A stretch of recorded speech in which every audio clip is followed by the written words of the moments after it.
Hello, Professor Perry. It's so great to have you here today in our episode of Today on Wall Street. So, Professor Perry, we know you are a renowned researcher on the history of the Chinese Revolution and its implication for contemporary Chinese politics. But unbeknownst to many, you were also born in China. You were born in Shanghai. So, can you tell us a little bit about your journey from Shanghai back to the United States and what got you interested in studying China as a scholar? Yes, so I was born in Shanghai because my parents were both professors at St. John's University, and they had been living in Shanghai for about 20 years before I was born. They'd been living there off and on. During the war, my father had been imprisoned in concentration camp, and they had gone back and forth to China. But of course, at the time I was born, which was in September of 1948, the revolution was heading toward Shanghai. And so I had only very few months there after being born. So I have no memory at all of that period. And I was actually raised in Japan, not in China. My parents taught at St. Paul's University in Tokyo. And so I grew up in Japan. But yeah, I was always curious about China because there it was on my passport. Of course, it was not possible for most Americans to visit China for a long period of time after the revolution. But I had tremendous curiosity in what it was like. And particularly growing up in Tokyo, often my parents would entertain friends of theirs from China, and at that time would engage in discussions of what China had been like before they left, and I was very intrigued by that. But then it was really when I was in college, which was in the late 1960s. It was the time of the Cultural Revolution in China, and it was also the time of anti-war protests here in the United States against America's involvement in the war in Vietnam. And as a political science major in college, I became very intrigued with Chinese politics and with what was really going on in the Cultural Revolution, with whether or not it had anything to offer Americans who were critical of our own political system. So I think it was really that political fascination that took me back into the study of China. But it's surely a combination of my having been born there and the situation that developed later on that has retained my interest in China for such a long period of time. Awesome. Thank you so much. And, as I read one of your books, Mao's Invisible Hand, there's this proposition which I think is super interesting. So in the book, you argue that the Chinese Communist Party's success is more about operations than institutions. I wonder if you can elaborate that concept a little more to our audience. Specifically, we know the CCP has been more adaptive and more resilient than many other communist regimes. So what's your explanation for CCP's success, so to speak? Why was it able to escape collapse? And why was it able to brush off, the outside world's call for more liberalization? Well, that's obviously a very complicated question, and I don't think there is any single easy answer to it. I think it's a combination of a number of different factors. But as we tried to suggest in the book that you just mentioned, Mao's Invisible Hand, the experience of the Chinese Revolution surely has played a very important role in the resilience of communism in China. As you mentioned, other communist countries have collapsed. In 1989, of course, saw the fall of communism across Eastern Europe, and then 2 years later in the former Soviet Union. But China remained one of 5 countries that still is ruled by a communist party, or in the case of North Korea, Workers' Party, but it's basically a Marxist-Leninist communist party. And it's interesting that all 5 of those countries established communism after nationalistic revolutions that were based in the countryside. So all 5 of them, including China, had sustained experience in mobilizing ordinary people en route to power.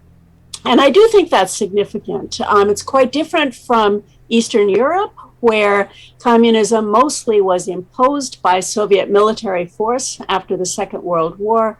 It's also quite different from the former Soviet Union itself, where the Russian Revolution happened very, very quickly, and it was an urban revolution based on a small segment of the industrial working class. So China, like North Korea, like Cuba, like Vietnam, like Laos, experienced a nationalistic rural revolution, and China's was particularly protracted. As you know, the Communist Party was founded 100 years ago in 1921, and it began its organizing in the cities, just like the Russian Revolution. But in 1927, it was forced from these cities into the countryside, and over the next several decades then learned all kinds of lessons about how to mobilize people, so that although it retained the formal institutions of a communist system, the way in which those institutions actually worked, their operations, were quite different from many other communist systems. And I think that's what really distinguishes Chinese communism from the communism in countries which lost their communist regimes in 1989 and 1991. That although if you look at an organization chart of the People's Republic of China, it looks almost identical to the former Soviet Union. There's some significant differences, but for the most part, it's identical. And yet the way in which those institutions actually function is quite different. And so, for example, China took from the former Soviet Union the idea of mobile units. Those in the Soviet Union were quite coercive groups that went into the countryside and carried out collectivization, largely at the end of a gun. China developed those into work teams, 工作队,工作团, which I'm researching these days. And those work teams, I think, are one very important example of a kind of flexible operation that Chinese communists have used to carry out their policies in different periods of time that institutionally look very similar to the Soviet exemplar, but actually operate in very different ways. They have a different composition from Soviet mobile shock brigades. They included many intellectuals, and they have involved training programs before being deployed out to the countryside.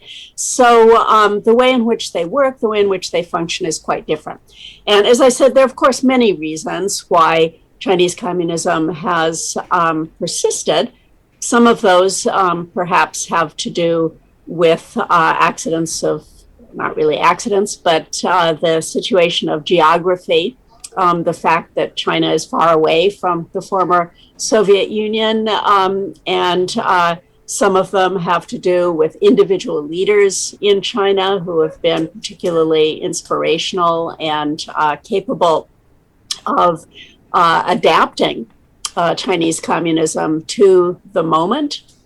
Some of it may have to do with the very clever way in which the Chinese Communist Party has made Chinese communist systems and operations feel as though they are traditionally Chinese. So that even though many of these things come originally from the Soviet Union, they became sinicized in China, and they began to feel to many ordinary Chinese as though their origin was really out of imperial China, not out of some foreign power. So I think there are lots of different reasons that help to explain this, and we would probably be foolish to ascribe it all to one particular key. But I do think the revolutionary experience and the way in which the Chinese communists learned from that experience, built on it after 1949, and continue to revise it right down to the present has been a very important reason for the continued durability of the Chinese communist regime.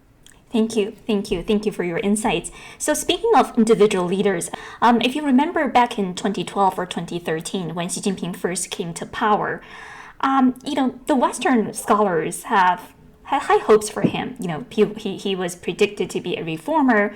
That prediction seems to be pretty wrong. But now, the discourse, especially in the United States, seems to be at the other extreme, right? So when we hear about policy discussions on China, people argue that Xi Jinping has things worse, right? So how he has deviated from the path set by Deng Xiaoping, right? So keeping your head low and biding your time and stuff like that. And as you know, recently there was a policy paper by an anonymous U.S. official, a longer telegram, which argues that any effective U.S. approach on China requires a laser focus on Xi and his inner circle. So what do we actually know about Xi? Is he a reformer? Is he a fundamentalist? Who is Xi Jinping based on your research? Well, I have not really researched Xi Jinping himself, to be honest, and I don't have any particular insight in answering that question. I would say I never expected him to be a reformer or ever wrote anything, to my recollection, that ever suggested that. And I'm not sure how many other Western scholars really did either. This now seems retroactively to be the way in which we think about this, but I'm not sure about that. I do recall being part of a number of public roundtables at Harvard and elsewhere where people were looking ahead and trying to understand what the Xi era might bring. And I remember myself saying, I imagine that Xi Jinping will put a very strong emphasis on anti-corruption and restoring the image of the party. Now, I mean, that could be interpreted as saying he's a reformer, I guess, in terms of him being a reformer trying to strengthen the Chinese Communist Party. But I certainly never expected him to be a liberal figure. It seemed to me that at the time that he took power, that there was widespread unhappiness in China on the part of liberals and the so-called New Left alike. The kind of full political spectrum in China felt that, at least my interpretation of it is, it seemed to be a general feeling that things were kind of stagnating, atrophying under the Hu Jintao Wen Jiabao regime. And although personally, I would credit Hu Jintao and Wen Jiabao with a number of very important achievements, the New Socialist Countryside campaign, although it's mixed, nevertheless suggested refocusing and emphasis on rural poverty and the need to improve rural infrastructure, something that Xi Jinping has continued to focus on. Not at all a question of political reform, but again, one could see that, I suppose, as a little bit reformist in terms of trying to eliminate poverty, but not reformist in the way in which we usually use that term. The Hu Jintao Wen Jiabao era also, I think, can be credited with introducing a very thin and yet universal medical insurance program, which the Xi administration has built on as well. But despite what I consider to be important achievements, my reading of the situation was that within China, there was a widespread feeling that things had not been particularly dynamic under Xi and, or rather under Hu and Wen's administration. And there was a general yearning for some fundamental change. Of course, liberals within China were advocating political reform, and most of us in the United States were hoping for that. But I don't think most Western scholars, and certainly not I, were really forecasting or predicting it. Then on the leftist side, if you will, in China, there were others who felt that the Hu-Wen administration had not gone nearly far enough in trying to eliminate inequality in China, and that the next administration needed to do something much more dramatic on the socioeconomic side. I think then that Xi's response to all of that was to emphasize the re-strengthening of the Chinese Communist Party. And I did predict some kind of anti-corruption campaign. I certainly never expected that it would go on as long as it has persisted. The longest anti-corruption corruption campaign really in Chinese history. I also was not sure, and I'm still not really sure how successful such an anti-corruption campaign might be. I would also guess that a very critical influence on Xi Jinping was the way in which he took power. You'll recall it was not at all a smooth transition.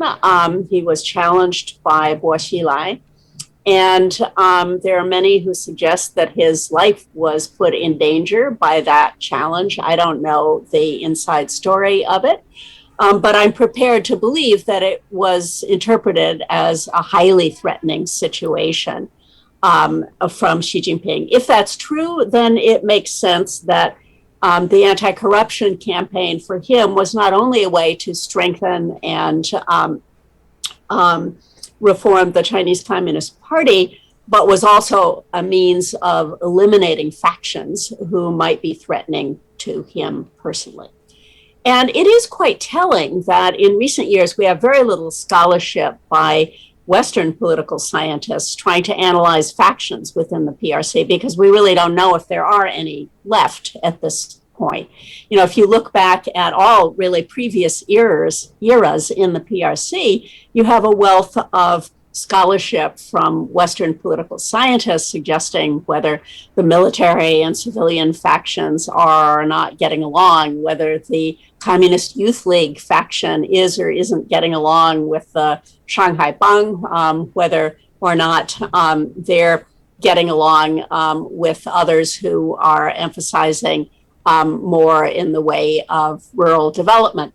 Well, these days, you don't really see much of that. I think the general consensus is that after Xi Jinping was able to push through his next term to get rid of term limits, basically, that pretty much signaled that there was no serious, at least public, factional opposition to him. But in terms of what may go on behind closed doors, I do not know. I have no special way of ascertaining that. And I do think it's always possible that we could be surprised by some very dramatic events. It certainly is possible that there is deep-seated, high-level opposition to some aspects of Xi Jinping and his policies. My own sense is that even though his abolishing term limits seems to have publicly gotten rid of any kind of obvious factional opposition, that nonetheless there are many within China who are deeply disappointed by that decision and saw it as a reversal of the kind of institutionalization of succession norms that Deng Xiaoping had set down. And even though we'd already seen some erosion of that in terms of the age at which senior officials were expected to step down and so forth, there had been some backsliding on that. But this was the most obvious and dramatic reversal of Deng Xiaoping's effort to institutionalize succession. And without an institutionalized succession, then an authoritarian system is not really stable. It may be stable in the short run, but it cannot really be stable in the long run. It obviously does not have competitive elections to sustain it. And so it seemed that Deng Xiaoping had really solved this problem for an authoritarian country of how to maintain stability without democratization, without substantial political reform, by institutionalizing these kinds of norms about retirement, about how successors would be chosen, and so forth. And that seemed to be falling into a kind of regularized procedure where it also looked as though the Chinese Communist Party was moving back and forth between choosing general secretaries who were more development-oriented, big business, if you will, market-oriented, like a Jiang Zemin, followed by someone like a Hu Jintao, Wen Jiabao, who looked like they were less enamored of the market, more concerned about the welfare of the poor and the like. But now all bets are off. It looks as though Xi Jinping may attempt to stay in power for a very long period of time. And if that should be the case, then it also invites opposition over time. So as I say, I have no particular insight on this, but I do think it's quite worrisome that the Chinese political system now has backslided on those kinds of succession norms. And I think at some point in the future, there is likely to be a serious reckoning, unless, as Deng Xiaoping did, other leaders can move in and reinstitutionalize norms of succession. I see. Speaking of backsliding, as you know, Xi Jinping has revived many Maoist propaganda talking points, drawing on sort of similar metaphors, rhetorics, and symbolism. So I wonder, should we actually take Xi Jinping's invocation of those historical references literally? If not, why do you think Xi Jinping has been so keen on ideology? Well, I think he's keen on ideology for several reasons. One is that a Communist Party, the leader of the Communist Party, is supposed to be someone who develops the ideology of the party. A Communist Party, in theory, exists because the Communist Party members have a better ideological, theoretical understanding of the situation that faces them and can therefore present the best policies for dealing with it. So in Communist Party tradition, it makes sense for any party leader who wants to have a strong authority to present himself in the role of the chief ideologue. But I think also it's a moment in history when the Chinese Communist Party feels emboldened to present itself as something of an alternative to the Western world. And in order to do that, it needs to present itself not simply as a strong government that's capable of economic development, but also as having ideas that have some kind of philosophical and ideological basis. So I think, both in terms of domestic needs to develop his own authority, to buttress his own authority, but for international purposes, to present China as a country that's capable of developing an ideological normative framework that can not necessarily supplant, but at least challenge Western liberal democratic ideology, that it makes sense for Xi to take an active role in this area. Do I think that he means it when he invokes Maoist terminology and the like? Well, sometimes I think it's just to signal that this is the same Chinese Communist Party that won the revolution and that liberated China from imperialist forces. That's what Mao is known for, above all, is leading the revolution successfully, restoring Chinese sovereignty and Chinese dignity after the so-called century plus of international humiliation.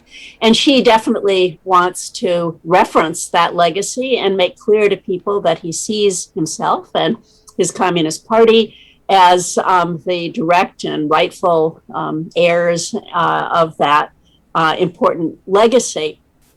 But, in terms of his actual behavior, I would liken Xi Jinping much more to Liu Shaoqi than to Mao Zedong. He doesn't reference Liu, but Liu Shaoqi was also someone who strongly believed in rectifying the Chinese Communist Party and emphasizing anti-corruption, emphasizing party control at the expense of government control over the universities, for example, and making sure that party life was highly regulated and that party life involved frequent reading of major texts and a kind of cult of personality of the leader. And so I think in all of those areas that really, Xi Jinping looks a lot more like Liu than Mao. Mao, of course, was not afraid of instability. Mao was not afraid of mass involvement in politics, mass campaigns. It's impossible to imagine Mao caring about Weiwen or maintaining stability. His whole view of politics was to shake things up, and through instability and his direct connection with the masses, his ability constantly to lead post-revolutionary revolutions, to continue the revolution under socialism, to maintain his power and emerge victorious over his competitors. But Liu Shaoqi had a much more, in my view, Soviet-style bureaucratized view for how a communist party should maintain power. And although Liu tried to build up not only Mao's, but also his own cult of personality, he tried to do so in a very controlled manner in which the party would remain supreme. So it was Mao who said, bombard the headquarters, called on Red Guards to attack the Chinese Communist Party itself, while Liu Shaoqi was clearly trying to retain and strengthen the authority of the Communist Party. And in that respect, I think Xi Jinping much more closely resembles Liu Shaoqi, even though he doesn't actually invoke Liu Shaoqi, who's still not a particularly attractive figure in the history of the Chinese Communist Party. Mao is obviously a much more charismatic source of authority to invoke, and I think Xi, probably with help from Wang Huning and others in his inner circle who are very aware of the history of the Chinese Communist Party and the importance of developing slogans and rhetoric that reminds people of that history, that Xi has been really quite skillful in bringing that about.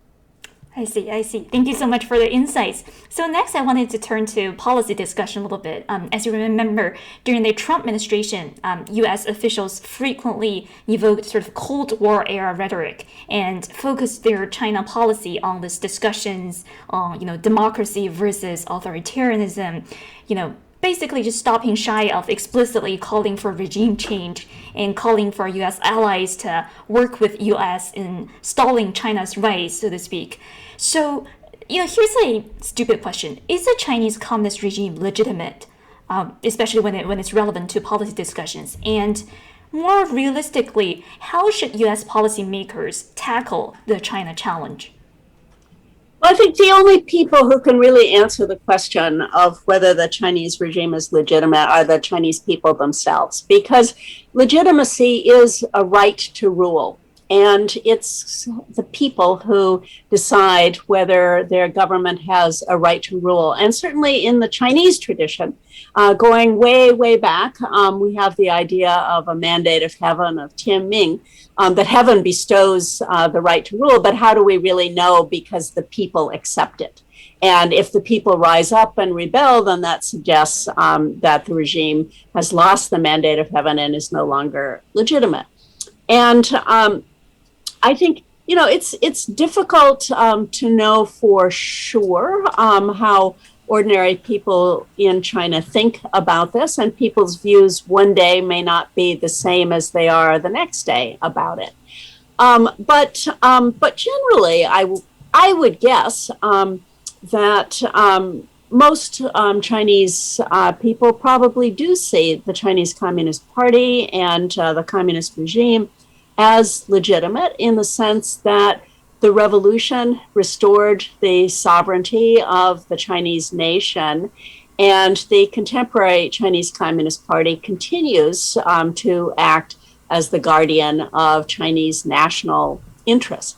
Certainly, all the public opinion polls that we have, which don't ask people, do you think the Chinese Communist Party is legitimate, but do ask people how they feel about various policies and how they feel about, not about Xi himself, but about the government generally at different levels and so forth. They come back with a very, very rosy picture. And even if we discount some of that and say, people don't really feel very comfortable answering survey questions, even compared to many other non-democratic societies, China comes out way ahead. And Chinese people don't seem to have any inhibitions about criticizing their government on survey instruments on lots of different dimensions. And yet they seem to feel, on the whole, satisfied that their government is basically looking out for the interests of the Chinese people and the Chinese nation. So that being the case, and what I would also add is that in the last, certainly 5 years, both the United States and the United Kingdom have lost a lot of the glow that they had, and in an earlier period, I think in the eyes of many ordinary Chinese who might be interested in some kind of political alternative to the system that they currently have. And certainly among Chinese liberals, the US and the UK were the primary beacons of a more attractive political system.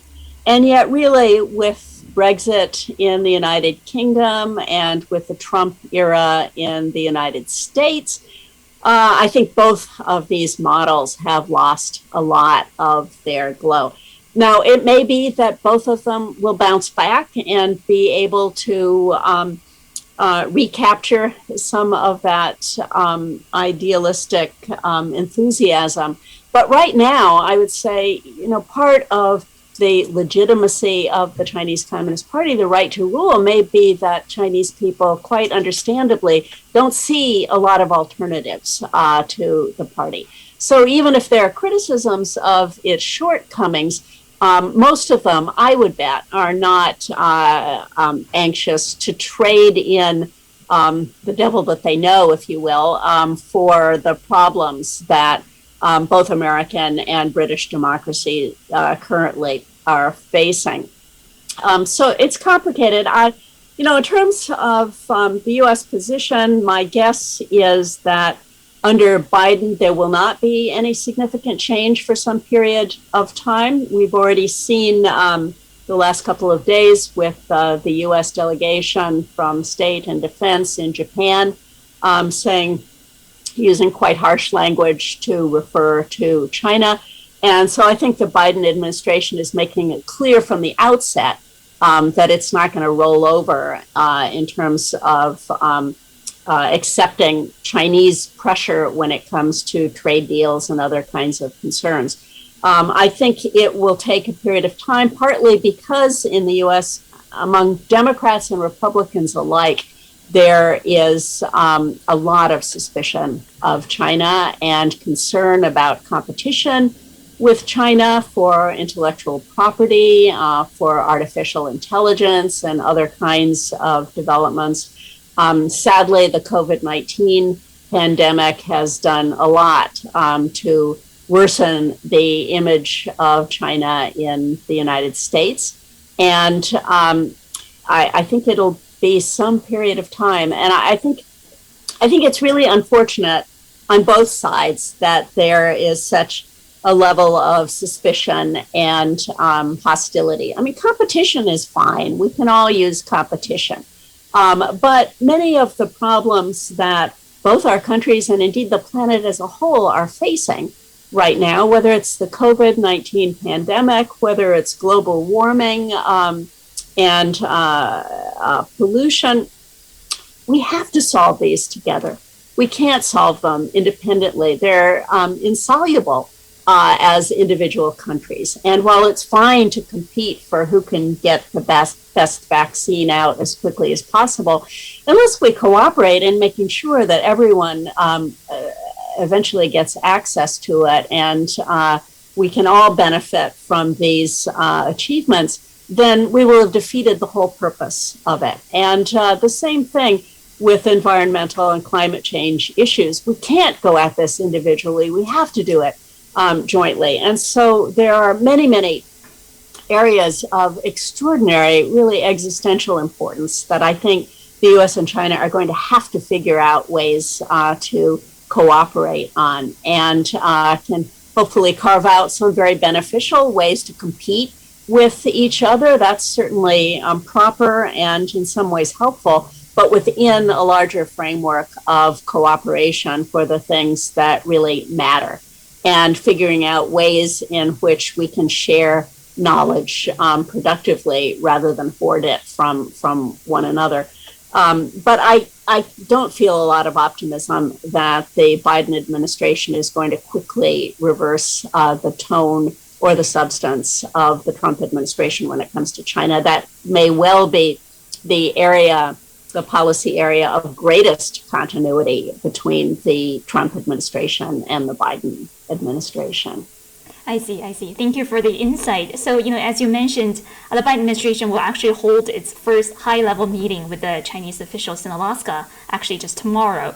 So, based on what you know about the current temperature between the two countries, what do you expect to come out of that 2 days meeting? Are we going to get anything substantial? What's going to be the tone of that conversation? I would be surprised if we get anything substantial. Happily surprised, of course, if we get anything substantial out of it. My guess is that this will be a time for posturing on both sides to make clear that nobody's going to roll over and that both sides have very strong national interests. And I imagine the U.S. is going to lecture China on trade issues and human rights issues. And China is going to lecture the U.S. on Taiwan and trade issues and so forth as well. And my guess is that it's not going to be a particularly friendly meeting, but that may be a necessary sort of initial standoff in order to do something more productive down the road. So my hope is that after a period of time when hopefully Biden will feel more secure in his new administration, hopefully whatever happened with his son in his business dealings in China will have been cleared up by then, and that hopefully won't be a factor in all of these this question of how tough Biden can be on China. And hopefully there will be some areas where the U.S. and China will see it in their interest to collaborate. I think it would make a lot of sense to have some kind of international agreement on how we go about setting up intellectual property rights that would be conducive to collaboration, just as at the end of the Second World War, we set up this whole framework for an international political economy of the Bretton Woods agreements, so that we wouldn't all just do our own thing, but we would do it as part of a global political economy that would benefit by cooperating with one another. And I think we need something like that for the knowledge economy of the 21st century, of figuring out what the ground rules are within which productive competition can occur, but not the withholding of vital information that's life-saving in the time of a